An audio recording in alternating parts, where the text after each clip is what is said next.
Mantan Menteri Perdagangan Thomas Trikasih Lembong alias Tom Lembong langsung mengajukan nota keberatan alias eksepsi atas dakwaan jaksa penuntut umum di sidang perdana terkait kasus dugaan korupsi impor gula. Mantan Menteri Perdagangan Thomas Trikasih Lembong alias Tom Lembong langsung mengajukan nota keberatan alias eksepsi atas dakwaan jaksa penuntut umum di sidang perdana terkait kasus dugaan korupsi impor gula. Suasana di persidangan langsung riuh, sementara reaksi ex-gubernur Jakarta Anies Baswedan juga disorot.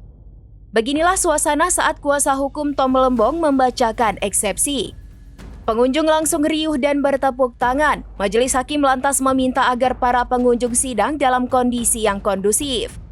Sementara Anies Baswedan yang duduk di bangku pengunjung terlihat terus mendengarkan isi eksepsi Tom. Anies terlihat terus menganggukkan kepalanya.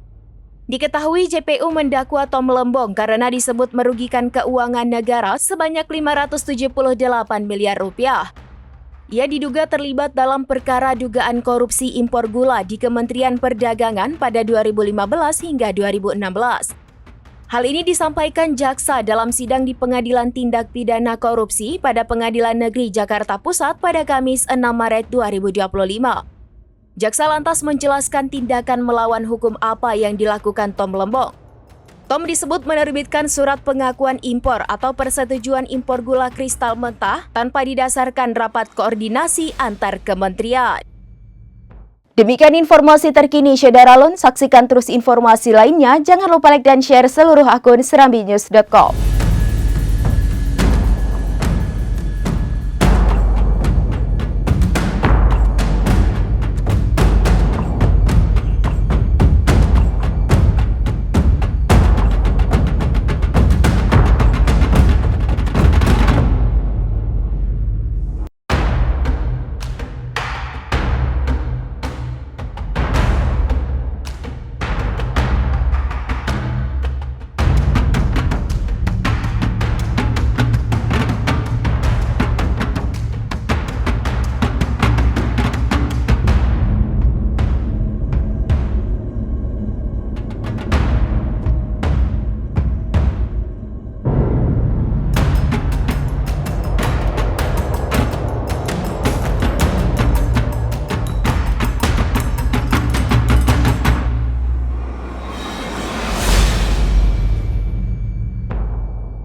Download Tribun X sekarang, menghadirkan lokal menjadi Indonesia.